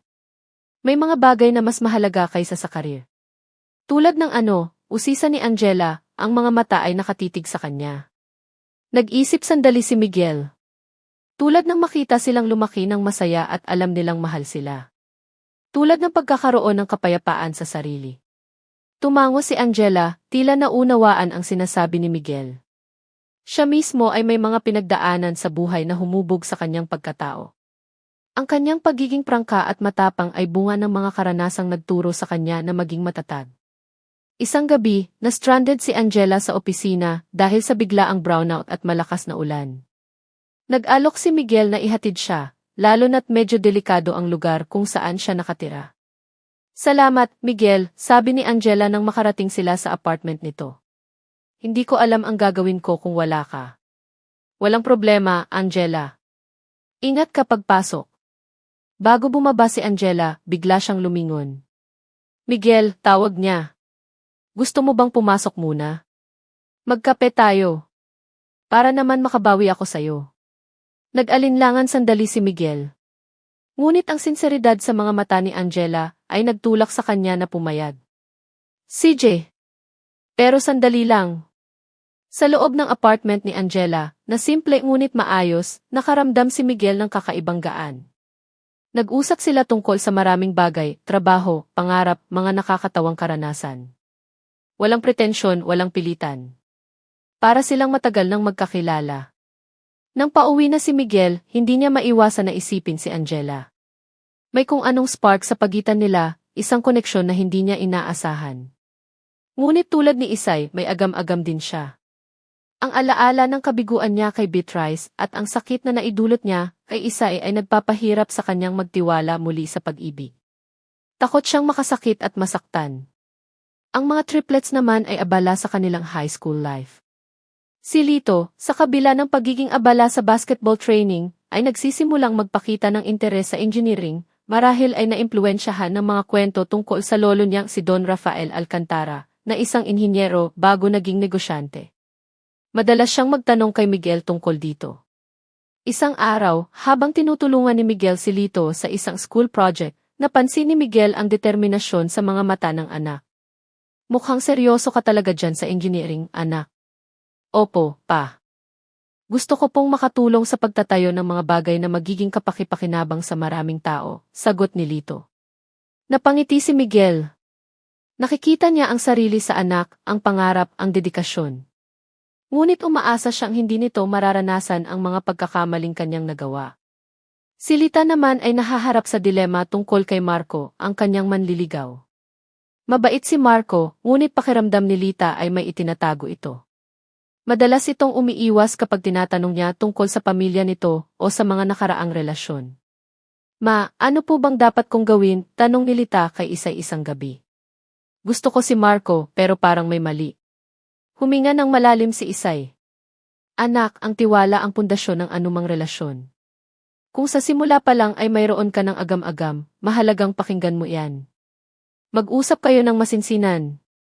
At kung hindi pa rin maalis ang duda mo, marahil ay hindi siya ang para sa iyo. Ang payo ni Isay ay nagbigay ng kalinawan kay Lita. Ngunit ang takot na masaktan ay naroon pa rin.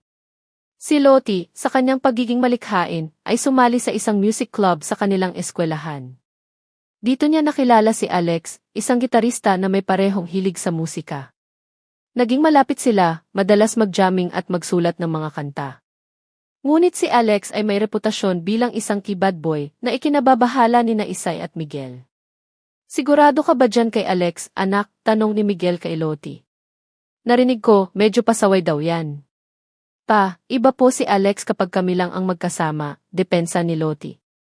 Mabait po siya at naiintindihan niya ako. Ang sitwasyon ni Lottie ay nagdulot ng bahagyang tensyon sa pagitan niya at ng kanyang mga magulang. Nais nilang protektahan ang anak, ngunit ayaw din nilang masakal ito. Ang mga hibla ng pag-asa at agam-agam ay humahabi sa buhay ng bawat isa. Si Isay at Miguel, sa bingit ng posibleng bagong pag-ibig, ay kailangang harapin ang mga multo ng nakaraan. Ang mga triplets, sa kanilang pagtuklas sa mundo ng pag-ibig at pangarap, ay kailangang matutong gumawa ng sarili nilang mga desisyon. At sa gitna ng lahat, ang pamilya ang nananatiling kanilang sandigan. Ang mga sumunod na linggo ay nagdala ng mas maraming pagkakataon para kina Isay at Ramon na magkakilala ng mas malalim. Nagsimula sila sa simpleng pag-uusap tungkol sa trabaho, ngunit hindi nagtagal, napunta na rin ito sa mga personal na pangarap, mga kabiguan, at mga aral na natutunan sa buhay. Nalaman ni Isay na si Ramon ay may malaking puso para sa mga batang lansangan at aktibo sa isang foundation na tumutulong sa kanila. Ito ang isa sa mga dahilan kung bakit naging malapit ang loob ni Isay sa kanya. Nakikita niya ang kabutihan at sinseridad nito. Isang Sabado ng hapon, inaya ni Ramon si Isay na samahan siya sa isang outreach program ng kanyang foundation. Noong una ay nag-alinlangan si Isay dahil sa dami ng trabaho sa bakery, ngunit naisip niyang ito ay isang magandang pagkakataon para makatulong at mas makilala pa si Ramon sa labas ng kanilang mga propesyonal na pag-uusap. Sa outreach program, nakita ni Isay kung paano makisalamuha si Ramon sa mga bata, may pasensya, may ngiti at may tunay na malasakit. Nakita niya ang saya sa mga mata ng mga bata habang tinuturuan sila ni Ramon na magbasa at magsulat. Sa isang sulok, habang pinagmamasdan sila ni Isay, hindi niya maiwasan ang mapangiti. May kung anong init ang gumuhit sa kanyang puso. Mukhang enjoy na enjoy ka sa ginagawa mo, sabi ni Isay kay Ramon nang magkaroon sila ng pagkakataong mag-usap. Ito ang isa sa mga bagay na nagbibigay sa akin ng tunay na kasiyahan, Isay, sagot ni Ramon, ang mga mata ay kumikinang. Ang makatulong sa kapwa, kahit sa maliit na paraan, ay napakalaking bagay na. Sa mga sandaling iyon, naramdaman ni Isay na unti-unti nang natutunaw ang yelo na bumalot sa kanyang puso sa loob ng maraming taon. Ang takot na masaktan ay naroon pa rin, ngunit natatabunan na ito ng paghanga at respeto kay Ramon.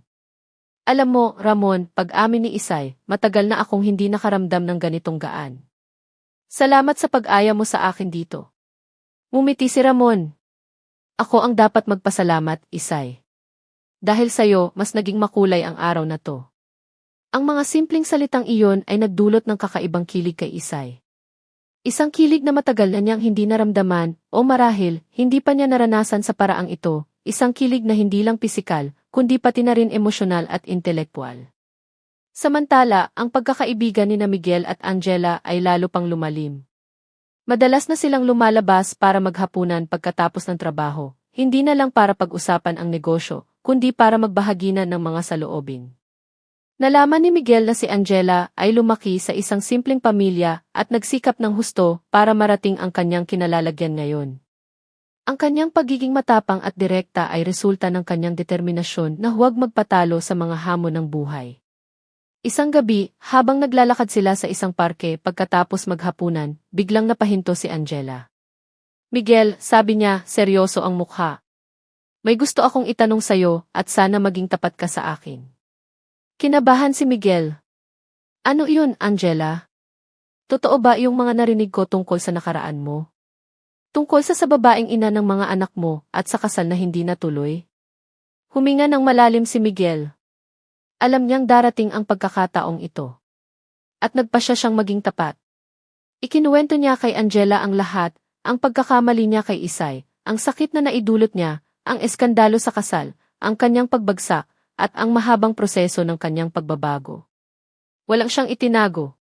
Habang nagsasalita si Miguel, tahimik lang na nakikinig si Angela, ang mga mata ay nakatutok sa kanya. Walang bakas ng panghuhusga, tanging pagnanais na umunawa. Nang matapos si Miguel, ilang sandali silang nabalot ng katahimikan. Salamat sa pagiging tapat mo, Miguel, sabi ni Angela sa wakas, ang boses ay malumanay. Hindi naging madali iyon para sa'yo, alam ko. At mas lalong hindi naging madali para kay Isay. Alam ko, malungkot na sagot ni Miguel. Habang buhay kong dadalhin ang pagsisisi sa mga nagawa ko. Pero ginagawa ko ang lahat para maging mabuting ama sa mga anak namin. Nakikita ko yun, Miguel, sabi ni Angela. At yun ang hinahangaan ko sa'yo. Ang kakayahan mong umamin sa pagkakamali at magbago. Hinawakan ni Angela ang kamay ni Miguel. Lahat tayo ay may nakaraan. Ang mahalaga, kung ano tayo ngayon at kung ano ang ginagawa natin para maging mas mabuting tao. Ang mga salita at ang simpleng paghawak sa kamay ni Angela ay nagbigay ng malaking kapanatagan kay Miguel.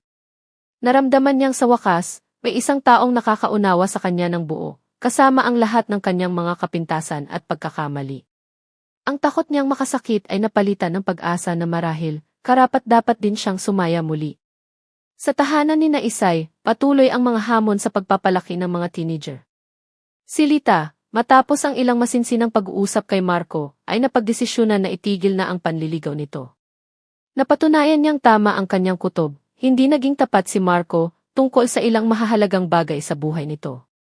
Masakit para kay Lita, dahil ito ang kanyang unang ihalos pag-ibig, ngunit nagpapasalamat siya sa gabay ng kanyang ina. Okay lang masaktan, anak, sabi ni Isay kay Lita habang yakap ito. Parte yan ng buhay. Ang mahalaga, natuto ka. At huwag mong hahayaang sirain ng isang kabiguan ang tiwala mo sa pag-ibig.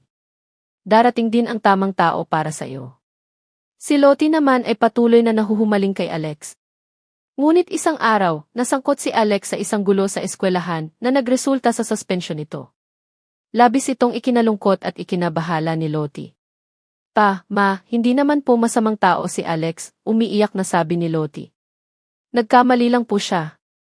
Anak, naiintindihan namin na mahalaga sa'yo si Alex, malumanay na sabi ni Miguel. Pero kailangan mo ring makita na ang mga kilos niya ay may konsekwensya. Hindi namin siya hinuhusgahan, pero gusto lang naming protektahan ka. Ang sitwasyon ni Alex ay nagbigay ng pagkakataon kina Miguel at Lottie na magkaroon ng mas malalim na pag-uusap tungkol sa responsibilidad, pagpili ng mga kaibigan, at ang kahalagahan ng paggawa ng tama. Si Lito, sa kabilang banda, ay abala sa paghahanda para sa isang mahalagang basketball championship. Ngunit kasabay nito, nagsisimula na siyang pag-isipan ng mabuti ang kanyang future career. Ang pagiging inhinyero ay nananatiling isang malaking pangarap. Isang gabi, habang nag-aaral si Lito, lumapit si Aling Elia. Mukhang seryoso ka na talaga sa pag-aaral mo, apo, sabi ng matanda. Opo, Lola. Gusto ko po talagang maging inhinyero. Gusto ko pong makatulong kay mama sa negosyo balang araw, o kaya naman po, makagawa ng mga bagay na maipagmamalaki niya at ni Papa. Napangiti si Aling Elia. Napakabuti ng puso mo, Lito. Alam mo, ang lolo mo sa tuhod, si Don Rafael, ay isang mahusay na inhinyero. Sigurado akong kung nabubuhay siya ngayon, proud na proud siya sa'yo. Ang mga kwento ni Aling Elia tungkol sa pamilya Alcantara, lalo na ang mga positibong aspeto nito, ay nagbibigay ng inspirasyon kay Lito. Nakikita niya na hindi lahat ng yaman ay masama at hindi lahat ng mayaman ay walang puso. Ang mahalaga ay kung paano ito ginagamit at kung paano ito nakakaapekto sa ibang tao. Ang mga landas ni na Isay, Miguel, Ramon, at Angela ay unti-unting nagtatagpo, hindi lang sa pisikal na mundo kundi pati na rin sa emosyonal na aspeto. Ang kanilang mga puso ay nagsisimula ng mag-usap, hindi lang sa pamamagitan ng mga salita, kundi pati na rin sa mga kilos, sa mga tingin, at sa mga hindi sinasadyang paghawak ng kamay. Ang mga binhi ng bagong pag-asa ay patuloy na dinidiligan, naghihintay ng tamang panahon upang mamukadkad. Ngunit kasabay nito, ang mga anino ng nakaraan at ang mga takot sa hinaharap ay patuloy na bumubulong, sinusubok ang kanilang katatagan at ang kanilang pagnanais na sumugal muli para sa kaligayahan. Ang relasyon ni na Isay at Ramon ay dahan-dahang namumukadkad. Mula sa pagiging magkaibigan, nagsimula silang lumabas ng silang dalawa lang, simpleng panonood ng scene, pagkain sa mga hindi masyadong kilalang restaurant, o pamamasyal sa mga parke kung saan malayo sila sa ingay ng syudad. Sa bawat pagkikita, mas lalong nakikilala ni Isay ang tunay na pagkatao ni Ramon, isang lalaking may malalim na pangunawa, may matatag na prinsipyo, at higit sa lahat, may busilak na puso. Hindi ito mapilit, hindi mapuso. Hinahayaan nitong si Isay ang magtakda ng bilis ng kanilang ugnayan, isang bagay na labis na pinahahalagahan ni Isay. Isang gabi, matapos silang manood ng isang konsyerto, habang naglalakad sila sa ilalim ng mga bituin, biglang hinawakan ni Ramon ang kamay ni Isay. Hindi ito isang agresibong paghawak, kundi isang marahan at mainit na pagkuyom, na tila nagsasabing, nandito lang ako. Natigilan si Isay, ngunit hindi niya binawi ang kanyang kamay. Sa halip, isang kakaibang kuryente ang dumaloy sa kanyang buong katawan. Ang pintig ng kanyang puso ay bumilis, ngunit hindi ito dahil sa takot, kundi dahil sa isang damdaming matagal na niyang hindi naramdaman, ang kilig ng isang umuusbong na pag-ibig. Isay, malumanay na sabi ni Ramon, ang mga mata ay nakatitig sa kanya. Alam kong marami kang pinagdaanan. At alam kong hindi madaling magtiwala muli. Pero gusto kong malaman mo na seryoso ako sa'yo. Hindi ako nagmamadali. Hihintayin kita gaano man katagal. Ang mga salitang iyon ay tumagos ng malalim sa puso ni Isay. Walang halong kasinungalingan, walang pambobola. Tanging sinseridad. Sa mga mata ni Ramon, nakita niya ang isang pangako ng pag-unawa, paggalang, at isang pag-ibig na handang maghintay. Ramon ni. Halos pabulong na sabi ni Isay, ang mga mata ay nagsisimula ng mamasa-masa. Natatakot ako. Alam ko, sagot ni Ramon, mas hinigpitan ng bahagya ang hawak sa kanyang kamay. Pero hindi ka nag-iisa sa takot na yan. Haharapin natin yan ng magkasama, kung papayag ka. Sa mga sandaling iyon, naramdaman ni Isay na handa na siyang sumugal muli. Ang pader na itinayo niya sa paligid ng kanyang puso ay unti-unti nang gumuho.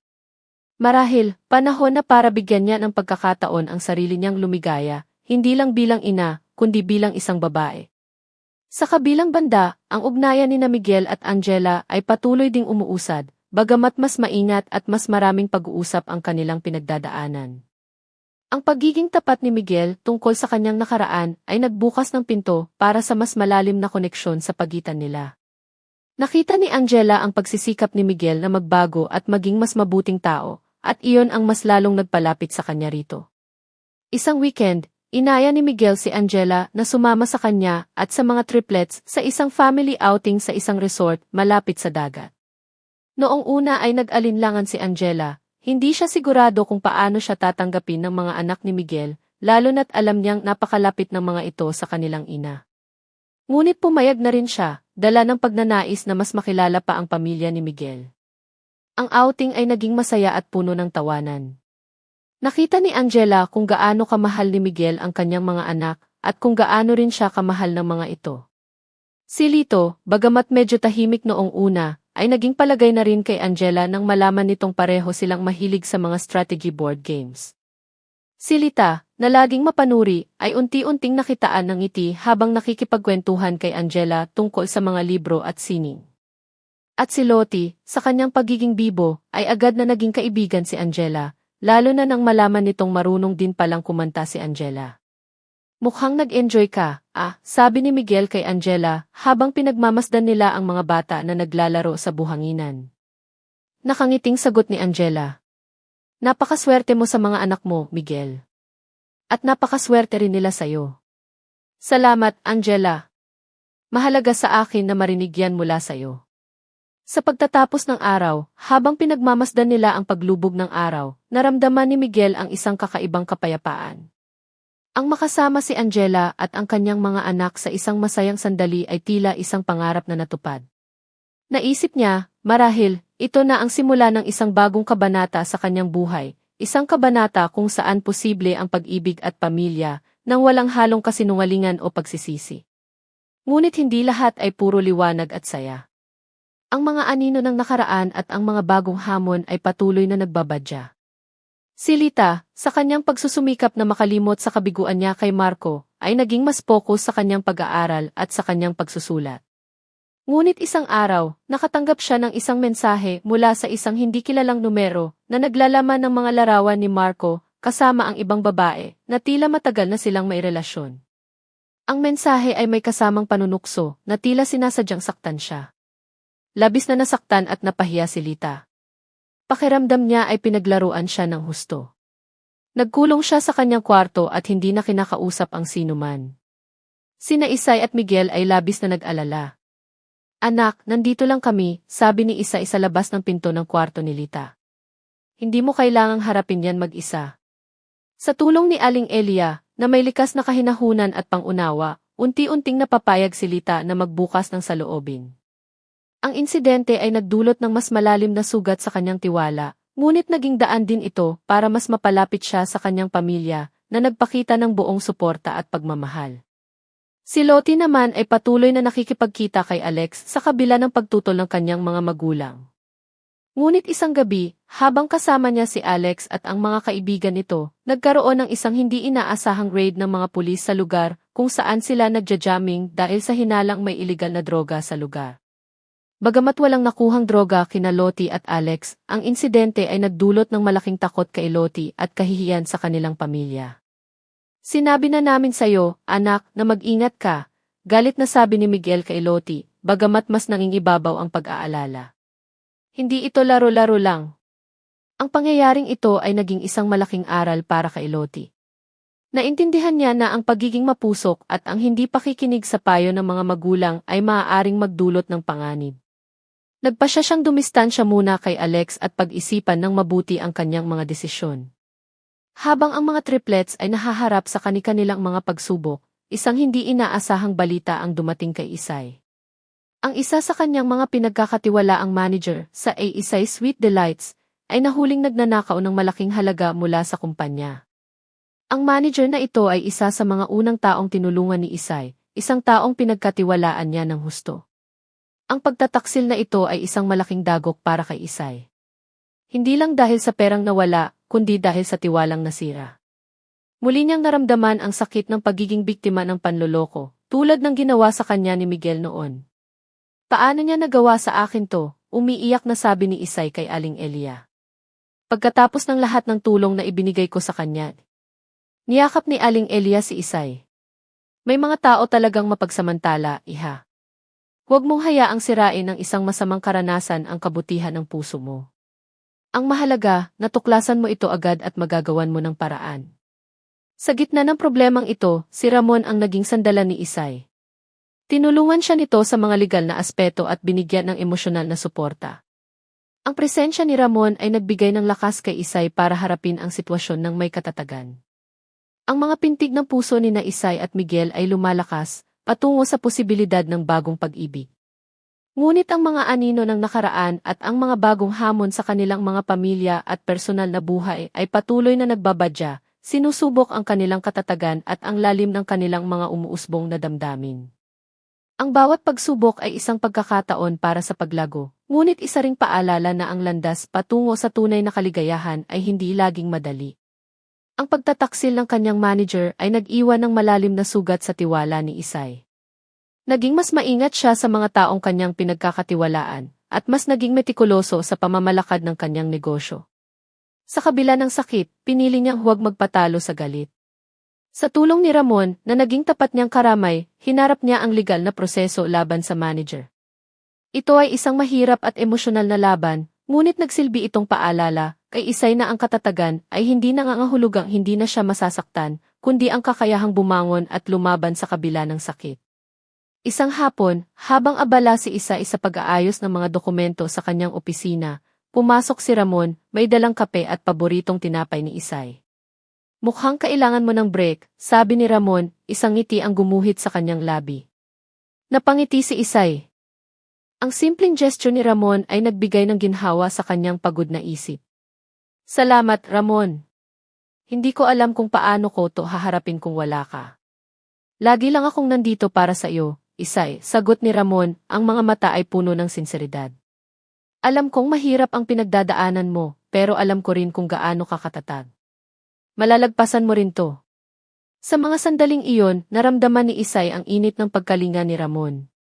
Higit pa sa isang kaibigan, si Ramon ay naging isang sandigan, isang taong handang makinig at umunawa ng walang panghusga. Ang paghanga niya kay Ramon ay lalo pang lumalim. Samantala, ang relasyon ni na Miguel at Angela ay patuloy na umuunlad. Naging mas komportable na sila sa isa't isa, at hindi na nila itinatago ang kanilang nararamdaman. Madalas na silang magkasamang dumadalo sa mga social events, at maging ang pamilya ni Miguel ay unti-unti nang nakikilala si Angela. Si Don Rafael, ang ama ni Miguel, ay natutuwa sa pagbabago ng anak. Nakikita niya ang saya sa mga mata ni Miguel, isang sayang matagal na niyang hindi nakikita. Mukhang seryoso ka na dyan kay Angela, anak, sabi ni Don Rafael kay Miguel isang beses.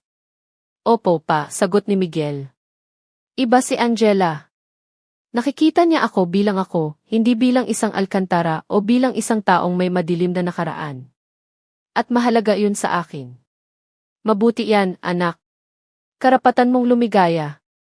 Basta't huwag mong kalilimutan ang mga aral na natutunan mo. Ngunit hindi lahat ay sang-ayon sa relasyon ni na Miguel at Angela. Ilang mga kaibigan at kasamahan sa negosyo ni Miguel ang may mga negatibong komento, lalo na ang mga dating kaibigan ni Beatrice de Villa. May mga bulong-bulungan na ginagamit lang ni Angela si Miguel para sa sarili nitong ambisyon. Nakarating ang mga ito kay Angela at hindi niya maiwasan na masaktan at mag-alala. Ayaw niyang maging dahilan ng gulo sa buhay ni Miguel. Miguel, sigurado ka ba talaga sa akin? Tanong ni Angela isang gabi, bakas ang pag-aalala sa kanyang boses. Ayokong isipin ng mga tao na may iba akong motibo. Hinawakan ni Miguel ang mga kamay ni Angela. Angela, ang mahalaga sa akin ay kung ano ang nararamdaman natin para sa isa't isa. Hindi mahalaga ang sasabihin ng ibang tao. Matagal ko nang natutunan na hindi ko kayang i-please ang lahat. Ang tanging gusto ko ay ang maging masaya at masaya ako kapag kasama kita. Ang mga salita ni Miguel ay nagbigay ng lakas kay Angela. Ngunit ang mga bulong-bulungan ay patuloy na sumusubok sa kanilang relasyon. Ang mga triplets naman ay unti-unting nalalagpasan ang kanilang mga personal na pagsubok. Si Lita, sa tulong ng kanyang pamilya, ay natutong tanggapin ang sakit na dulot ng panloloko ni Marco. Ginamit niya ang kanyang karanasan bilang inspirasyon sa kanyang mga sinusulat at naging mas matalino sa pagpili ng mga taong kanyang pagkakatiwalaan. Naging mas malapit din siya sa kanyang mga kapatid, lalo na kay Lottie, na naging karamay niya sa mga panahong malungkot siya. Si Lottie, matapos ang insidente sa raid, ay naging mas maingat sa kanyang mga desisyon.